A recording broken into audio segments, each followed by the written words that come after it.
¿Me escucha? Sí, se escucha. Sí, escucha, sí se escucha.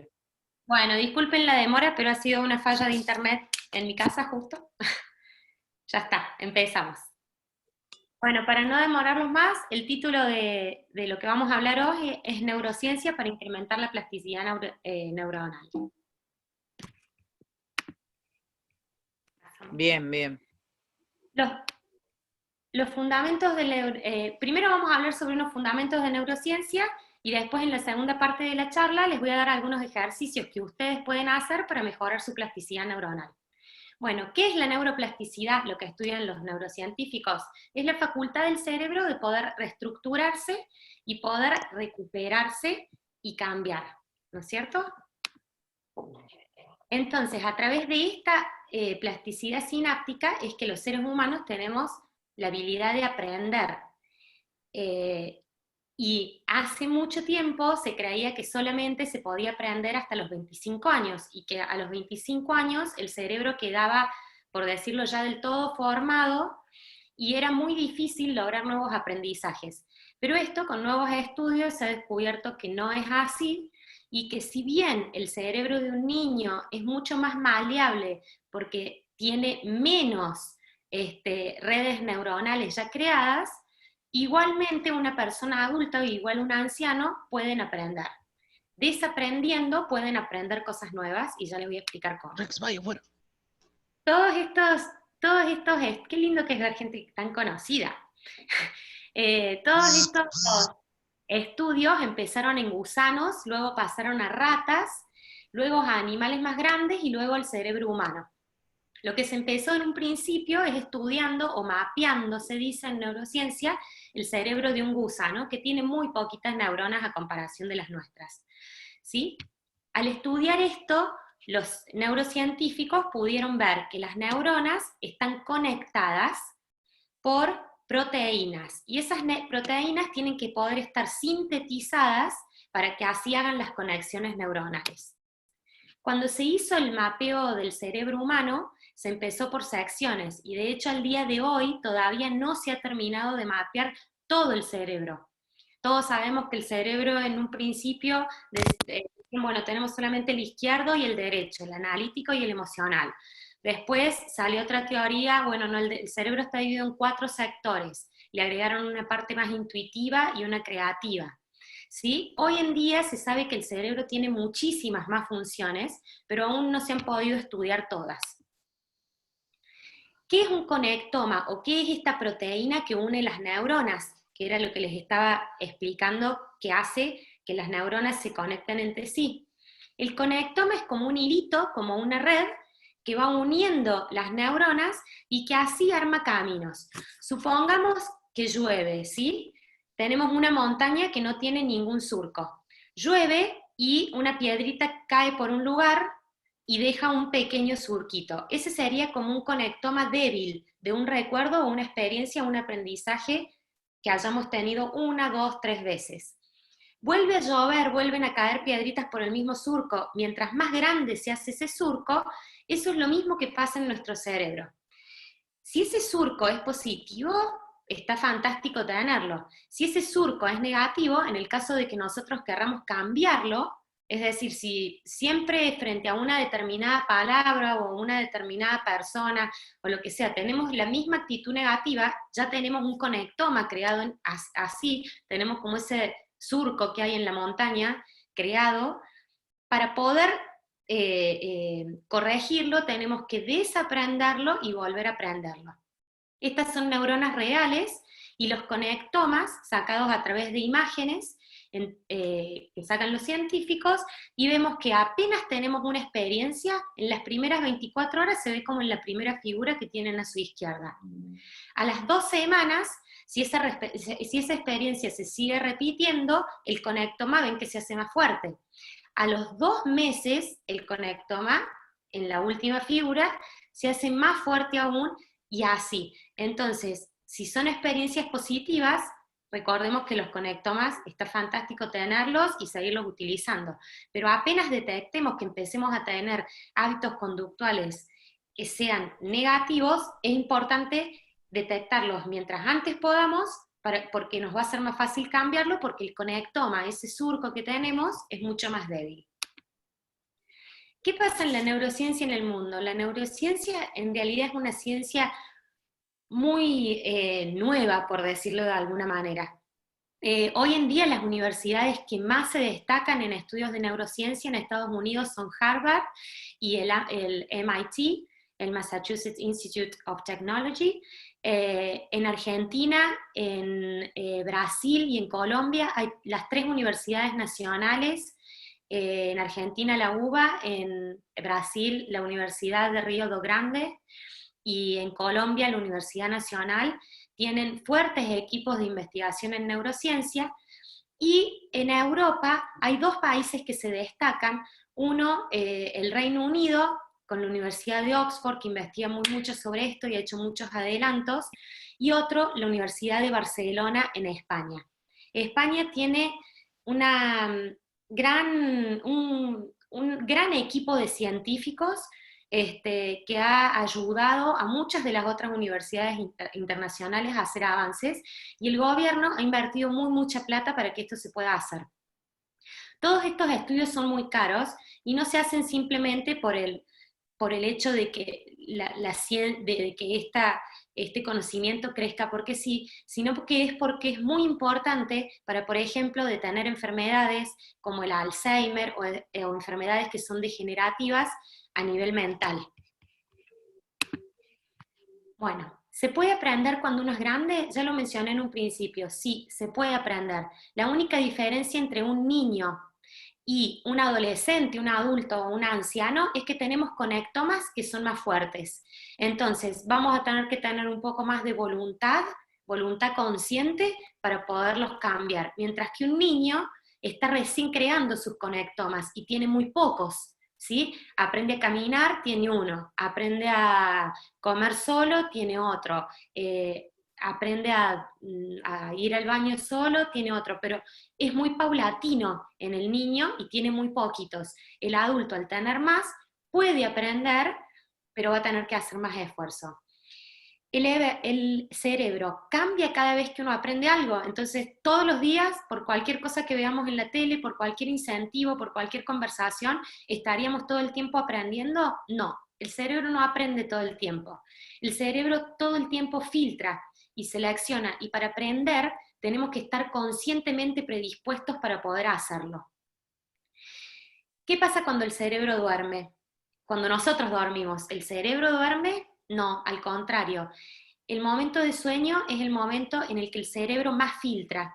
Y esa filtración que hace el cerebro, y yo se lo estoy diciendo en palabras muy simples, pero los neurocientíficos usan palabras mucho más complejas, esa filtración es muy importante, porque es la que nos permite de alguna forma resetearnos y empezar el día siguiente con las ideas del día anterior, de las cosas que aprendimos más claras, y para poder tener todo más ordenado para poder empezar el día que comienza. ¿Cómo hace el cerebro para gestionar la cantidad de datos? Porque todo el tiempo nos entran datos conscientes, inconscientes. Yo ahora estoy viendo una imagen, estoy sintiendo un olor, estoy escuchando, estoy viendo las caras de ustedes, ¿sí?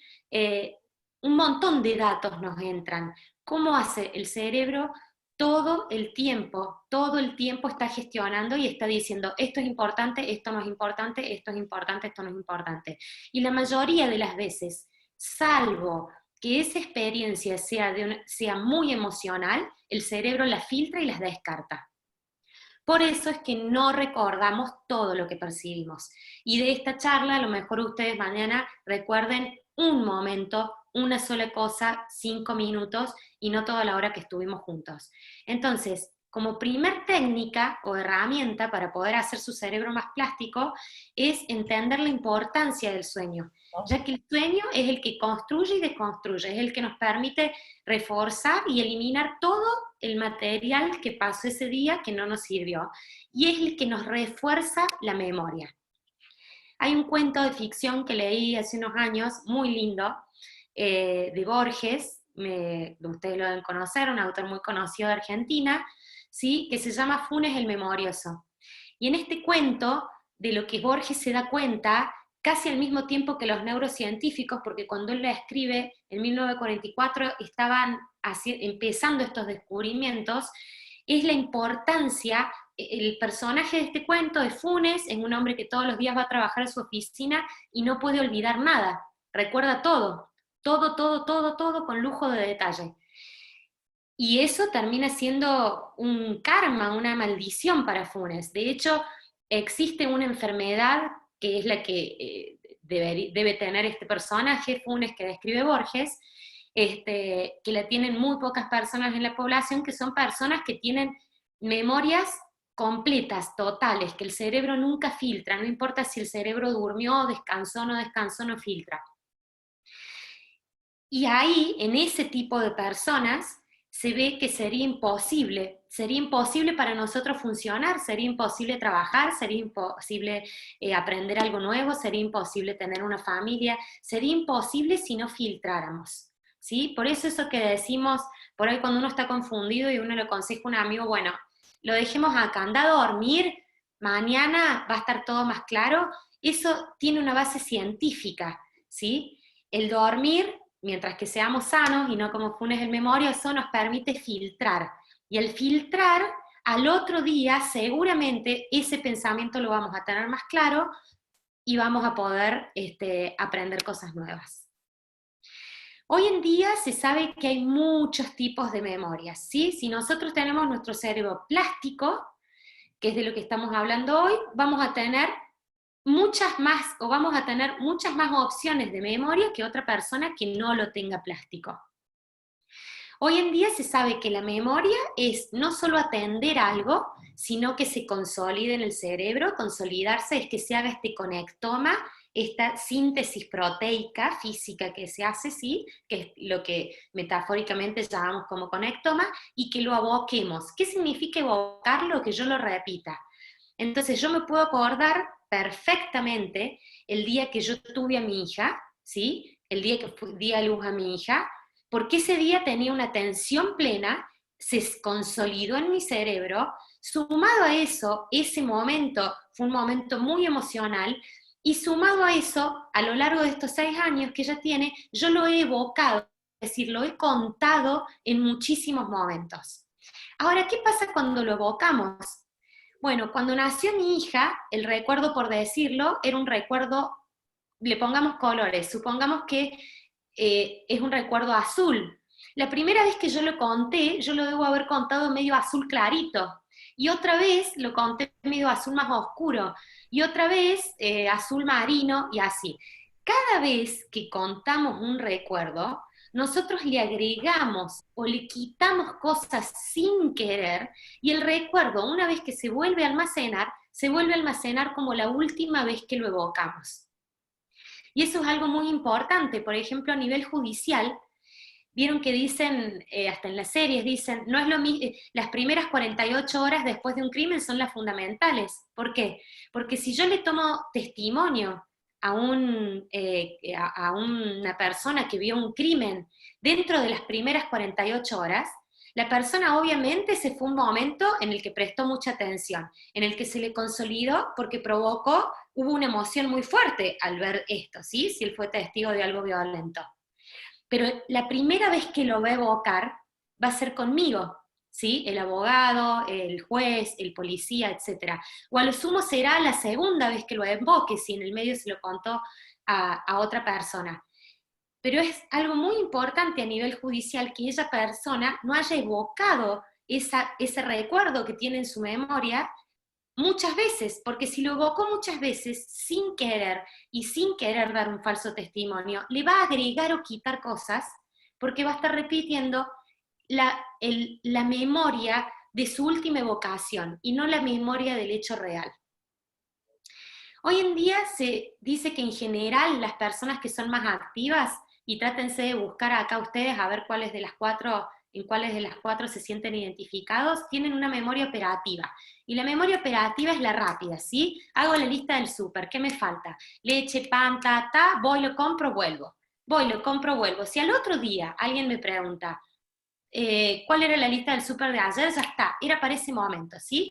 O la agenda del día, hoy turno con el médico, trabajo, esto, lo otro. Si en 2 o 3 días, en una semana, alguien me pregunta, ¿qué hiciste el miércoles pasado? Si yo no reviso mi agenda, no me lo acuerdo. Las personas activas tienen esta memoria operativa muy despierta, y tienen una gran memoria frente a la experiencia, es decir, a todas las cosas que hacemos automáticamente sin estar prestando atención. Y en general todas estas cosas son cosas que podemos hacer mientras realizamos otras que necesitan mucha atención. Por ejemplo, manejar un auto. ¿Sí? Yo no estoy pensando que voy a poner la marcha, ni que voy a frenar, ni que lo voy a arrancar, lo hago de forma automática. Desde el momento en el que entro en el auto, una vez que uno lleva unos años o unos meses manejando, lo hace de forma automática. Y mientras que está en el auto va hablando, va tomando un café, va comiendo una galletita, va pensando en lo que tiene que hacer cuando llegue al trabajo, va escuchando música, va cantando, va mirando el entorno, y igual puede manejar. Lo mismo pasa acá en Argentina, y no sé en qué otros países toman mate, ¿sí? Tomar mate es algo tan habitual y tenemos el conectoma tan fuerte que nosotros podemos tomar mate y estudiar, tomar mate y estar cursando un MBA, ¿sí? Completamente concentrados, y sin embargo estar entre todos en grupo pasándonos el mate, que por favor no lo hagan ahora que estamos todos en cuarentena, no se lo pasen, cada uno su mate individual. Las personas líderes en general tienen mucha memoria social, es decir, recuerdan detalles personales, recuerdan qué tal se divorció, qué tal hizo tal gesto, qué tal se puso tal cosa, que estaba contento, que estaba triste, ¿sí? Cómo le habló, qué le contó, algo de su vida, y tienen una gran memoria emocional. Y en general esto es lo que los hace grandes líderes. La memoria emocional es, por ejemplo, ¿qué momentos emotivos recuerdan ustedes en su vida? Seguramente si yo les digo, ¿recuerdan su primer beso lo recuerdan. Y después debe haber habido 100, 10 o 1000 besos más y no los recuerdan. Pero ese, el primero, causó tanta emoción, les pasó tanto por el cuerpo, como dice nuestro querido Justo, que no lo van a olvidar nunca, ni aunque tengan 90 años, ¿sí? Esa memoria emocional es la que en general los líderes tienen de forma natural. Las personas a las que llamamos inteligentes o con un IQ en un nivel muy alto son personas que tienen memorias semánticas y memorias episódicas muy fuertes. Memorias semánticas es para aprender significados. Son personas que pueden estudiar, que pueden recordar datos. Y episódicas es que dentro de esos significados o de cosas que aprenden, de conceptos que aprenden, pueden recordar dónde fueron, cuándo, recuerdan años, números, en qué circunstancia lo estudiaron, etc. Las personas creativas, y esta es la última memoria que se ha descubierto, es la más moderna, estamos hablando de 3, 4 años atrás, ¿sí? Se habla de que un Picasso tuvo, una gran memoria emocional, pero a esa memoria emocional, que ustedes ya la están viendo en una persona líder, se le agrega el hecho de la pasión, es decir, que es una persona que estaba tan apasionada por la pintura y le causaba tantas emociones que eso lo hacía ser sumamente creativo. Pero para llegar al momento creativo, esa persona necesita algo fundamental, que estuvimos hablando hace un ratito, que es momentos de ocio. Ese momento de ocio puede ser dormir, puede ser estar relajado sin hacer nada, puede ser estar escuchando una música sin letra, en la que simplemente podamos estar relajados en un momento de relajación, que es cuando después dicen los artistas en general, y de pronto me vino el eureka. Bueno, el eureka viene cuando tengo una pasión, cuando algo me apasiona mucho, me emociona, pero yo en mi vida me doy esos momentos de ocio. Es decir, que por ejemplo, si yo tengo un niño de alumno o de hijo que sea muy creativo y yo veo que es muy emocional, muy apasionado, pero yo a ese niño lo sobrecargo de actividades y no le doy momentos de ocio, no lo dejo que esté 1 o 2 horas en su pieza de juegos y ver qué pasa, ¿sí? Que no esté viendo tele, que no esté conectado, que no esté jugando al rugby, que no esté jugando al fútbol, que no esté en el cole, que esté solo, entonces ese niño nunca va a poder terminar de desarrollar su creatividad, porque este momento es fundamental para que él tenga el momento ese eureka del que hablamos. Bueno, ¿cómo podemos hacer para utilizarla a nuestro favor? Y para utilizarlo a nuestro favor, hay un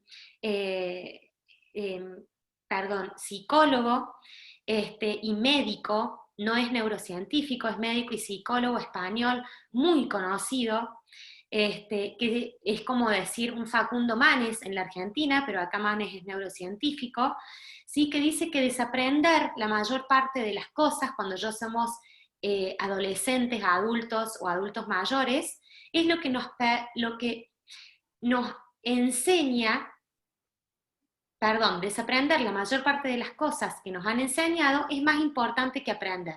Es decir, tenemos que desaprender primero para luego poder aprender nuevas cosas. Entonces ahora los invito rápido a que todos los que sean diestros escriban esta frase. Soy profe de inglés, entonces algo en inglés tenía que poner. ¿Sí? Escriban esta frase en un papel con mano alzada, ¿sí? Escriban think different, con la mano con la que escriben siempre. No les voy a hacer ejercicios de todas las herramientas, solo de una, prometo, así todos se pueden ir a cenar.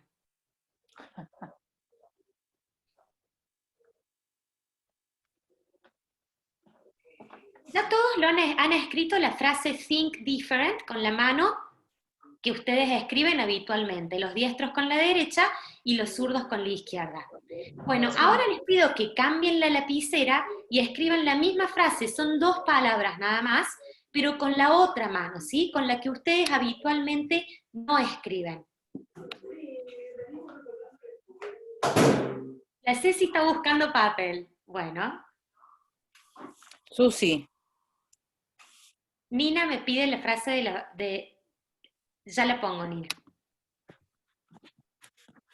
¿Sí? ¿Todos escribieron ahora think different con la otra mano? Sí. Alguien, por favor, que habilite el micrófono y me diga qué sintió cuando escribía con la mano con la que habitualmente no escribe. Impotencia.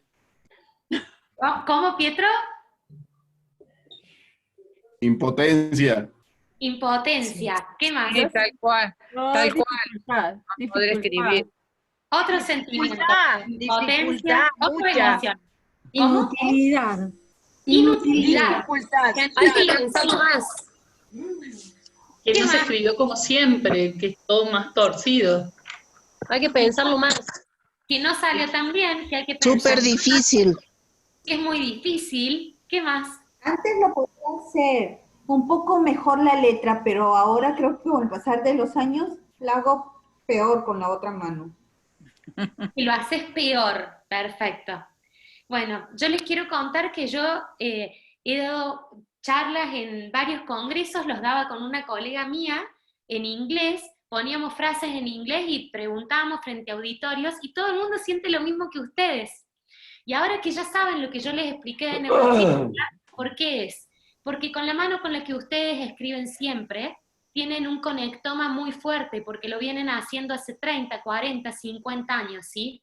Entonces, si ahora quisieran aprender a escribir con la otra, por supuesto que podrían, y no solo que podrían, sino que sería muy beneficioso porque, por ejemplo, en el caso de tener alguna tendencia para tener Alzheimer o alguna otra enfermedad degenerativa mentalmente, esto sería algo que no les no haría que ustedes no tengan esa enfermedad, pero sí alargaría el tiempo en el que ustedes tengan sanos. Entonces, ¿vieron lo que nos hablan ahora en los noticieros de achatar la curva del coronavirus? Bueno, si alguno de ustedes tuviera tendencia a tener alguna de esta enfermedad, Dios no lo quiera, ustedes estarían achatando esa curva, ¿sí? Y haciendo que por más tiempo de su vida estén sanos y esa enfermedad llegue mucho más tardíamente. Y en el caso de que llegue de una forma, un celu vibrando, que llegue de una forma mucho más leve y más suave. Esta es una de las cosas que podemos hacer, ¿sí? Usar la mano contraria.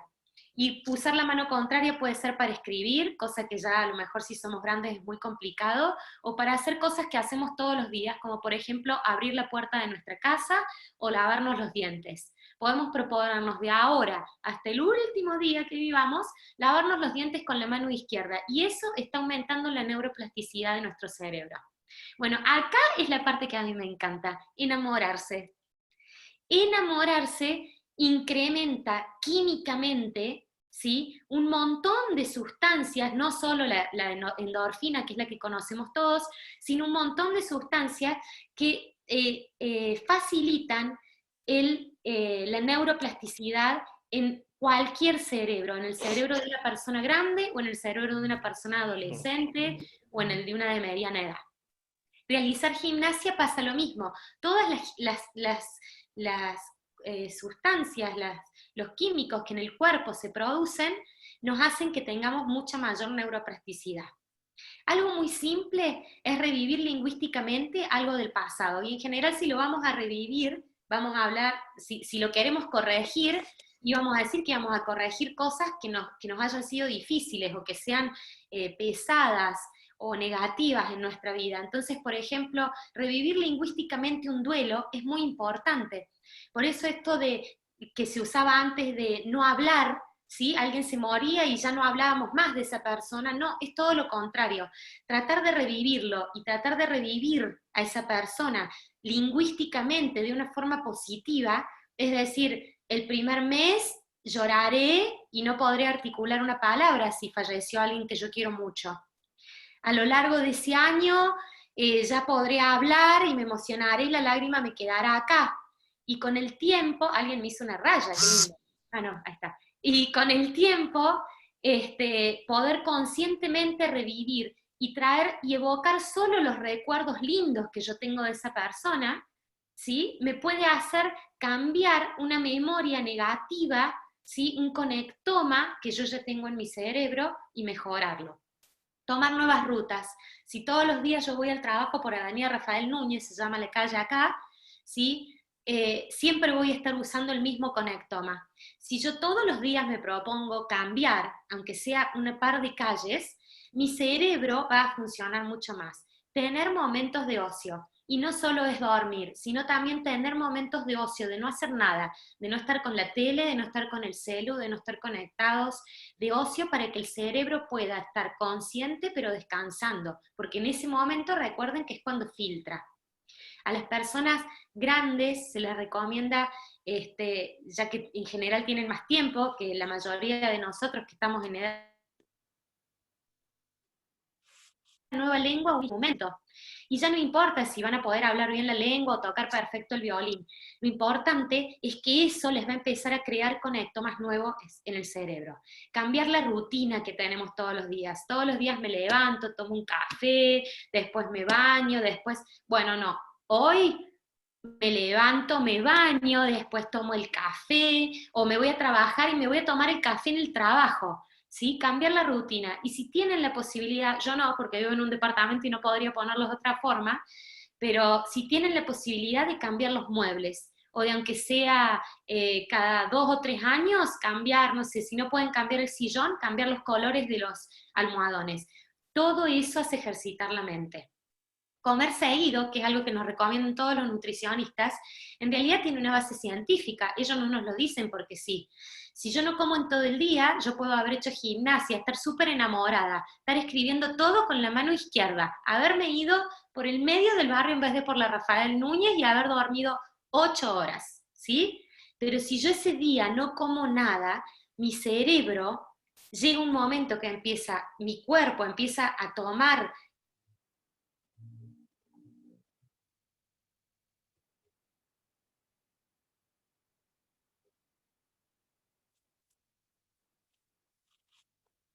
qué es lo que sería hacer reconstrucciones lingüísticas, ¿sí? Que si bien pueden ser de cosas del pasado, también pueden ser de cosas del presente, ¿sí? Proponerme contar algo sin utilizar palabras negativas. Proponerme contar algo sin utilizar, ¿sí? Pau. Perdón, ¿podés repetir la parte de, porque se cortó cuando dijiste, y no comemos nada en todo el día, el cerebro, y se cortó. Y no, sé si a mí sola, pero estoy viendo en el chat y también. No comemos nada en todo el día, entonces el cuerpo empieza a tomar energía de nuestras reservas y no es lo mismo que si nosotros le estuviéramos dando la comida que necesita. No va a funcionar igual. ¿Sí? Gracias. ¿Ahora? Sí, perfecto. para mejorar la neuroplasticidad, ¿sí? La neuroplasticidad, si nosotros la mejoramos con todas estas técnicas que yo les enseñé, vamos a mejorar nuestra inteligencia, y ojo, porque no les estoy hablando de la inteligencia del IQ que conocemos todos, les estoy hablando de todas las que hablamos, de la emocional, de la instintiva, de la creativa, y vamos a mejorar todas nuestras memorias. Y de esa forma vamos a poder retrasar enfermedades si tenemos predisposición para alguna, y en un momento como este, algo tan importante, que adaptarnos mejor a los cambios. Es decir, las personas que en este momento tengamos más voluntad para poder desaprender esos conectomas que tenemos, ¿sí? Y aprender nuevos. No voy más al gimnasio a hacer gimnasia porque no puedo, porque está cerrado, porque me puedo contagiar de algo, hago gimnasia en casa. Las personas que nos podemos adaptar a eso, estamos creando nuevos caminitos en nuestro cerebro que nos van a hacer ser muchos años más sanos. Y soy profe, así que antes de terminar, sí o sí tenía que tirar algunos tips para los profes que nos estoy viendo, que nos están viendo, aunque no todos sean profes, para los que no lo son. ¿Cómo podemos hacer en la educación? Bueno, dijimos que no es tan fundamental en los niños, al menos, o en la educación primaria. ¿Por qué? Porque el niño no tiene tantos conectomas, y porque esos conectomas que tienen no son surcos tan marcados. Igualmente, la neurociencia propone que sea una disciplina que se empiece a utilizar desde temprana edad, ¿sí? Entonces, cosas que se pueden hacer muy prácticas es hacerlo sentir. Y en las planificaciones, los docentes, tanto objetivo, currícula, programa, tema, tendrían que hacernos poner obligadamente en todos los países. Y en todo este día, algo, una emoción que le hiciste sentir al niño. Aunque sea una por día en una actividad, pero hacerlo sentir. Los chicos, si yo les pregunto algo que recuerdan de su secundaria, de su primaria, seguramente ustedes me van a contar algo que evoca alguna emoción, ¿sí? Me van a contar un acto en el que la pasaron bárbaro, se redivirtieron, me van a contar un viaje de estudio con sus amigos, en donde les pasaron experiencias nuevas, no me van a contar la clase típica de matemática o lengua estructural.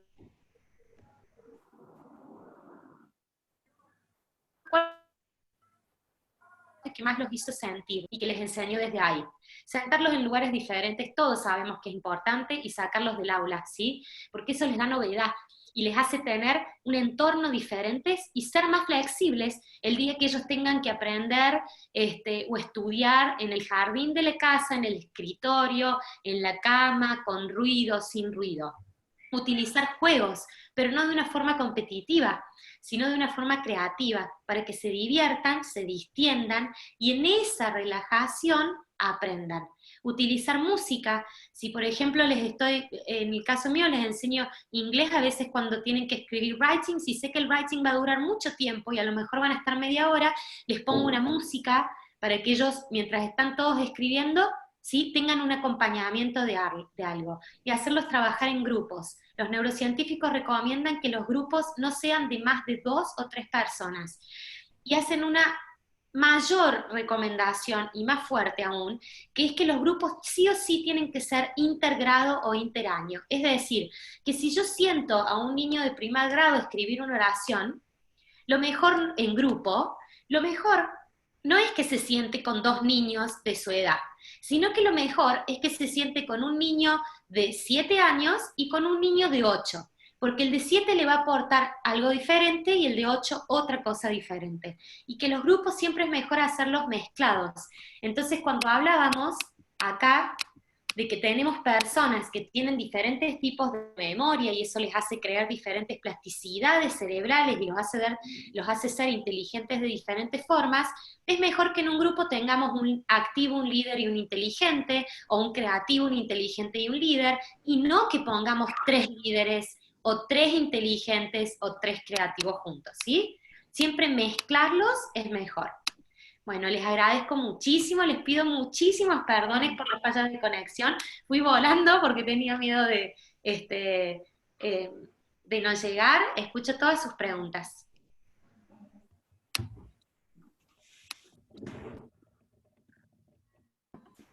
Súper bueno, me encantó. La verdad es que no pude estar en la primera parte, pero gracias. Bueno, muchas gracias. Hola, Sil, gracias. Excelente el tema, me encanta, me fascina y me encantó también cómo lo transmitiste. Muchas gracias. Yo tengo una pregunta en la parte, bueno, por lo general dicen 21 días para tener un hábito. Con lo que tú me acabas de decir y ratificar, porque ya había escuchado antes, pero con lo que tú me dices, serían 60 días que se necesita o entendí mal, como para No. repetir y cambiar Los neurocientíficos no han marcado, hay muchas teorías acerca de, hay muchas teorías y se ha ido cambiando mucho con respecto a cuánto tiempo hay que repetir una misma actividad o tener una misma experiencia para poder tenerla como un hábito. Los neurocientíficos no se han definido aún en una, algunas escuelas dicen 2 meses, otras escuelas dicen 6, y otras escuelas dicen, si no repito algo durante 1 año no lo logro. En ese cuadro, lo que yo les quise mostrar es la progresión, que el conectoma, ¿sí? Esta síntesis de proteínas, es cada vez más fuerte. Si yo lo hubiera hecho más progresivo, ahí estaba a las 24 horas, a las 2 semanas y a los 2 meses. Si yo hubiera seguido y lo hubiera hecho al año, ese conectoma, esa conexión, hubiera sido más marcada aún. Es decir, si nosotros nos estudiaran nuestro cerebro, nos pusieran una vincha y nos estudiaran nuestro cerebro, el neurocientífico podría saber cuál recuerdo es más viejo, de acuerdo a cuál tiene el conectoma más grueso. Y cuando digo grueso, es literal grueso, es físicamente, ¿sí? Esa red está física, hecha por síntesis de proteínas. Antes se creía que esto era todo abstracto y que no, que teníamos las neuronas y nada más. No, es una cadena sintética de proteínas que mientras más gruesa quiere decir que más tiempo he estado repitiendo eso.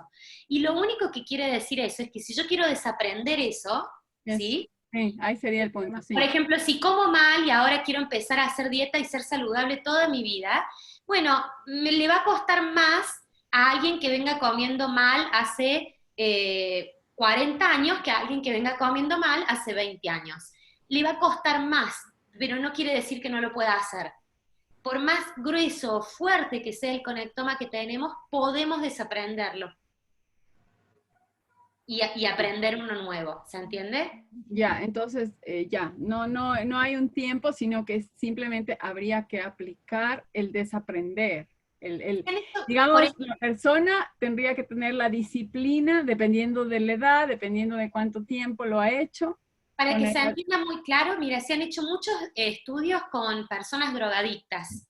Entonces, si yo soy adicta a una droga ilegal, ¿sí? Supongamos que soy adicta al éxtasis, y yo soy adicta al éxtasis y he sido adicta por 6 meses, en mi cerebro la liñita sería finita como un hilo. Si yo fui adicta al éxtasis por 10 años, en mi cerebro sería como una lana, ¿no es cierto? Para ejemplificarlo. Entonces, ¿pueden esas dos personas dejar de ser adictas? Sí, ambas. La que hace 6 meses, la que tiene el hilo, y la que tiene el conectoma como una lana, ¿sí? La que hace 10 años. ¿Cuál tiene más posibilidades de recaída según los estudios científicos y los porcentajes que se han hecho? Claramente, la que hace 10 años tiene más posibilidades de recaída. Entonces eso es simple también en una dieta, ¿sí? Si yo siempre comí mal, por más voluntad que tenga, seguramente en algún momento voy a tener más recaída que otra persona que ya viene comiendo bien y sanamente hace muchísimos años. Pero todos lo pueden lograr. Así yo he sido adicta muchísimos años a una droga, por ejemplo, también puedo lograr no serlo más. Solo voy a tener que tener más voluntad, más apoyo, y ya cuando hablamos de drogas, ¿no es cierto?, no hablamos solo de voluntad, hablamos de que vamos a tener que tener todo un equipo alrededor de profesionales que nos ayuden. Muchas gracias. Aló, muchas gracias, Karina. Hola. Hola. Karina. Karina. Karina. Silvina. Silvina, perdón. Silvina. Silvina, soy Liz, quería hacerte una consulta. Decime, Liz, te estoy buscando.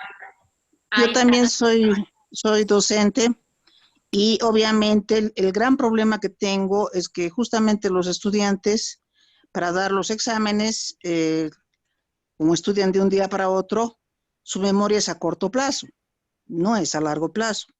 Entonces, ¿cómo podría yo mejorar esta situación en ellos? Las memorias, cuando hablamos de memoria a corto plazo o a largo plazo, en realidad no estamos siendo tan específicos. Si hablamos de memoria, en realidad la memoria es cualquier cosa que nosotros podamos evocar. Es decir, que si vos le diste para estudiar, te lo voy a explicar simple, si yo le di para estudiar a los chicos, justo mañana mis alumnos tienen que dar una composición en Simple Present. Si mis alumnos mañana la dan, obviamente mañana la van a dar todos, porque saben que la tienen que dar, ¿sí? Y que les voy a poner nota. Entonces mañana todos me la van a decir. Ahora, ¿cómo voy a saber yo cuán fuerte fue ese conectoma? Ahí se creó un conectoma, porque ellos de un día para el otro estudiaron y me lo pudieron decir. Bueno, yo voy a saber si yo a la semana les vuelvo a preguntar lo mismo y los chicos me lo pueden repetir, el chico que me lo puede repetir, claramente ese conectoma lo tuvo un poco más fuerte que el otro. Ahora, no podemos dejarlo en manos de los chicos, ¿sí? Porque los profes somos nosotros y nosotros les estamos enseñando. Entonces, ¿cuál es el secreto para que ellos tengan memoria a largo plazo, por decirlo de alguna forma? Porque para que internalicen un contenido, un aprendizaje que les estamos dando, es evocarlo, evocarlo y evocarlo. Es decir, que mañana ellos me tienen que dar Simple Present y va con nota. Y yo, en la semana que viene, voy a dar otro tema gramatical. Pero 10 minutos, 5 minutos cuando empecé y cuando terminé la clase, voy a evocar, ¿qué quiere decir? Les voy a preguntar algo del Simple Present, aunque no sea el tema que esté dando. Les voy a decir, ¿se acuerdan de tal cosa que poníamos tal otra? 2 minutos. Y la otra semana se los voy a volver a evocar. Y la otra semana se los voy a volver a evocar. Primero se los evoco yo, y luego hago que ellos lo evoquen, ¿sí? Es repetición, repetición, repetición del profesor.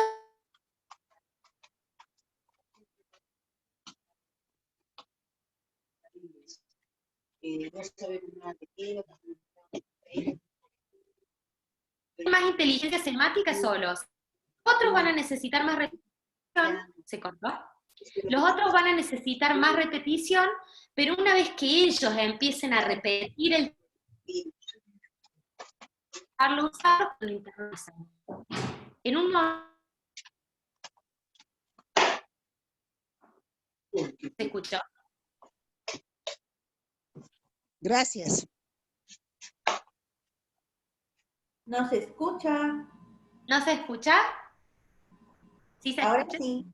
No, no se escucha. Ahora sí. Les pido 1000 disculpas, pero es internet. No hay problema, no hay problema. Silvina, Díganme. ¿sabes qué? Mira, con respecto a lo que comentaba mi anterior compañera, el detalle es de que a mí me ha funcionado un tips y te lo voy a compartir. Yo soy psicóloga, pero he estado enseñando a nivel superior Sí. para su formación inicial para psicólogos. Entonces lo que yo hice al inicio era que dictaba las clases y normal y veía pues como que al final a veces llegaba el examen y nada. Entonces la segunda táctica que tomé después del segundo, la segunda parte del ciclo fue que daba una clase, lo hacía participativa como tú lo dijiste, los grupos pequeños de 2 a 3, porque cuando es mucho se desorganizan y se entran a la chacha, por decirlo así, o sea, acá a la conversación. ¿Sí? Y empecé a que clase que terminábamos y antes de terminar, unos 5 minutos decían ya, ¿qué fue lo que les marcó? Y pedía 5 intervenciones. Perfecto, muy bien. La siguiente clase empezaba 5 minutos, era, ¿qué hemos visto en la clase anterior? ¿Qué tema mínimamente fue? Ya, ¿qué fue lo que les marcó? Ya, perfecto. Después de eso, entonces lo enlazaba con la actual y terminaba. Y como ellos tenían sus sílabos, entonces ellos ya veían que la siguiente clase era otro tema, ¿no? Y entonces así como que hice que para el final ellos pudieran mejorar en el tema de su memoria y recordar las temáticas. No fue a todos, pero sí fue a una gran mayoría. Tal vez Porque eso te puede ayudar. lo que estás haciendo es hacerlos evocar, que ellos lo digan. Al ellos decirlo, vuelven a guardar el recuerdo. Se los volvés a hacer decir en palabra y vuelven a evocar el recuerdo. Evocarlo puede ser lingüísticamente o puede ser, vamos a hacer un cuadro, un dibujo, se acuerdan de tal cosa, lo podemos hacer de muchas formas. En general utilizamos el lenguaje, pero es por eso que los hacías memorizar de alguna forma. En clase les estabas haciendo ejercitar y memorizar, ellos tenían que internalizar. Bueno, ¿alguna pregunta más? Hola Silvina. Hola, ¿quién habla? Moto. Hola, saluda Alcides. Hola, ¿cómo Una estás? preguntita. Decime. Yo soy psicólogo y trabajo en un colegio de mujeres. ¿Sí? Y los profesores muchos se abocan solamente a potencializar las competencias cognitivas. Entonces yo intervine ya hace 2 años en el colegio de mujeres y lo que puse como estrategia a todas las niñas, hacerles jugar. Saltasogas, jala fuerza y tiros de puntos como de esos dardos que se tiran, pero con pelotitas, pegas. Entonces les hice jugar a las niñas. Eso empecé en el mes de mayo, así. Y para el mes para el siguiente semestre, las niñas empezaron a subir las notas. O sea, ellas con las actividades que ponía yo como juegos, por una condicionante de recreación, pero en el trasfondo estaba estimulando todas las actividades psicomotrices, ¿no? Todas las zonas, como dices ahí, los contactos que hay. Todos esos juegos que vos les decías hacer al ser físicos, hacen que se activen un montón de sustancias en el cuerpo que cuando el chico se sentaba después a trabajar y vos decís rendía mejor, y rendía mejor ya porque físicamente tenía todo adentro más despierto, ¿se entiende? Más oxigenado. Exactamente. Más conectores se habían Es como activado. cuando nosotros para los exámenes finales les damos caramelos. Los chicos nunca pueden comer en clase, pero para los cosa que no me parece tan bien, en realidad, si fuera algo chiquito deberían poder comer, pero bueno, yo no decido. Y para los exámenes finales nos dejan darles caramelos. ¿Y por qué? Porque el azúcar al chico lo despierta, pero lo despierta físicamente, no es porque soy dulce y le quiero dar un caramelo, ¿sí? Son todos factores que estimulan.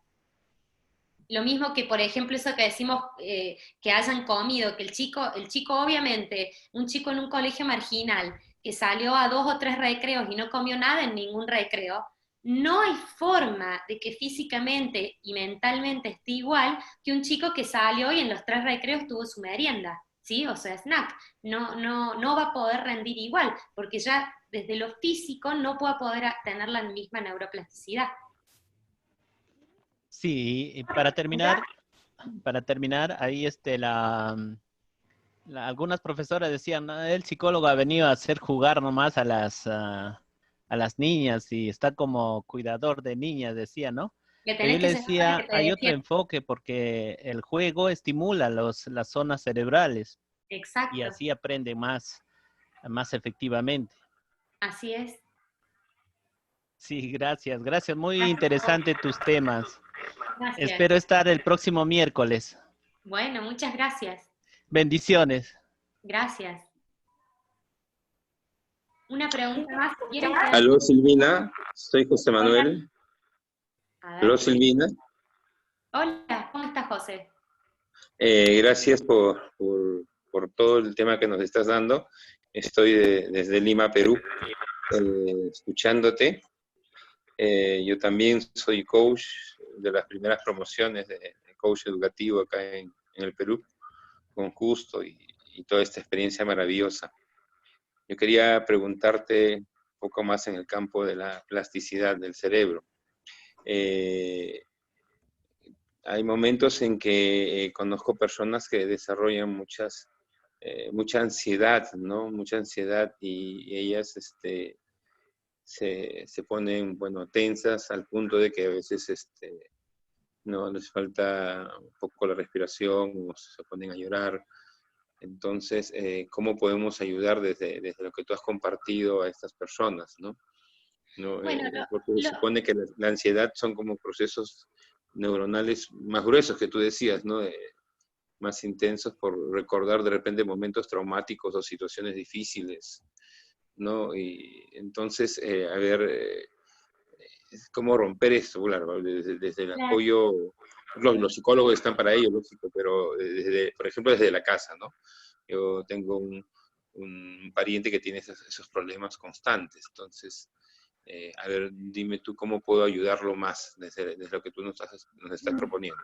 Bueno, Gracias. yo no soy psicóloga, claro, soy profesora y me he especializado en este tema, pero no soy psicóloga, pero voy a intentar hacer mi aporte desde lo que yo sé. La ansiedad provoca estrés, ¿sí? Y en realidad, con estrés no podemos nada, ni tener memoria analítica, ni creativa, ni nada, estresados nada. Entonces lo que hay que bajar es ese nivel de estrés. Para bajar ese nivel de estrés hay dos cosas bien básicas. La primera es eliminar distractores. Y hoy en día, distractor número 1, el celular. Distractor número 2, entramos a casa y la tele está todo el día encendida, ¿sí? No hay un momento de silencio. Distractor número 3, no sé, todas las cuestiones tecnológicas, ¿sí? Son distractores que si una persona es ansiosa y tiene la voluntad y las ganas de poder empezar a desaprender esto para empezar a tomar un camino nuevo, tenemos que empezar por lo más básico, que es eliminar distractores. Luego de que eliminemos distractores, vamos a tener que ir, y seguramente eso ahí sí ya, psicólogos o con un coach, depende cuál sea la raíz de esa emoción, sí vamos a tener que ir a la raíz, ¿por qué esta persona se siente así? ¿Para qué le serviría cambiar? ¿Sí? Investigando un poco, explorando un poco sobre esto que le pasa a la persona, puede venir desde muchos lados la ansiedad. Entonces, explorando un poco, ahí se va a poder buscar una solución más, digamos, más efectiva. Y algo que es muy simple para todos es lo de la reconstrucción lingüística, es decir, si esa persona te dice, no, porque a mí me pone nerviosa cuando vos entrás y decís, no sé, buenos días, porque yo quiero que me digas buenos días, mi amor, no sé, y ya no me amás más porque no me decís mi amor, y qué sé yo, y ya se puso ansiosa y se estresó, y chau, se le nubló el día.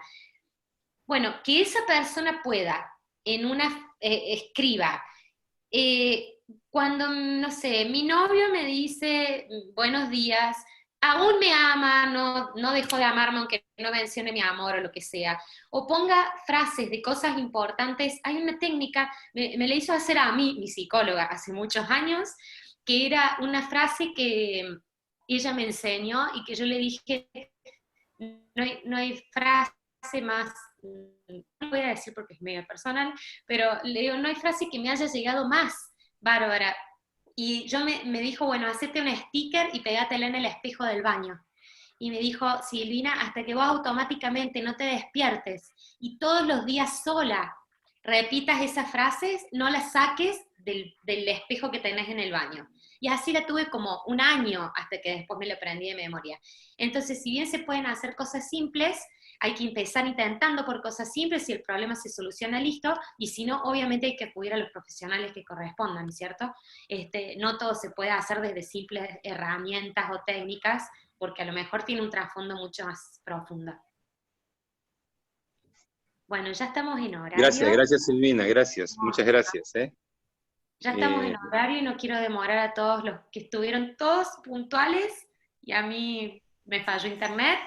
Les agradezco muchísimo, los volveré a invitar la próxima vez que dé un webinar, y le agradezco profundamente a la escuela, le agradezco a todos mis compañeros, a Justo, a Jime, a Rodo, a Pietro, y a todos, y sobre todo a mi equipo de partners que me apoyaron, todos me mandaron mensajes por privado a todos, les agradezco a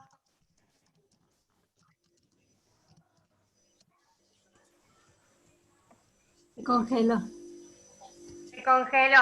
Bueno, por si no vuelve la señal, gracias a todos los que estuvieron presentes hoy.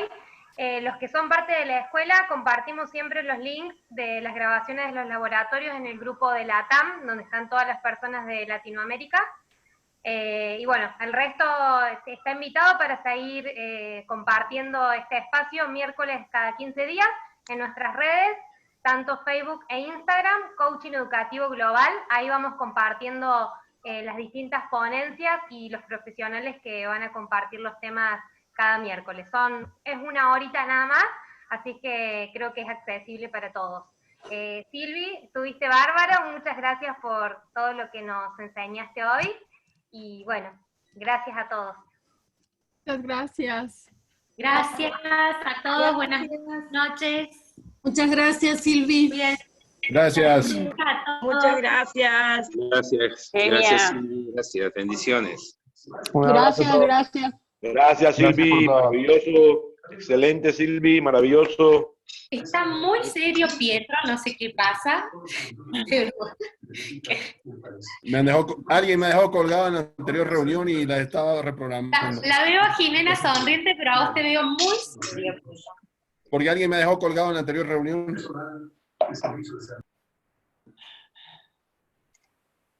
¿Aló? Jimena.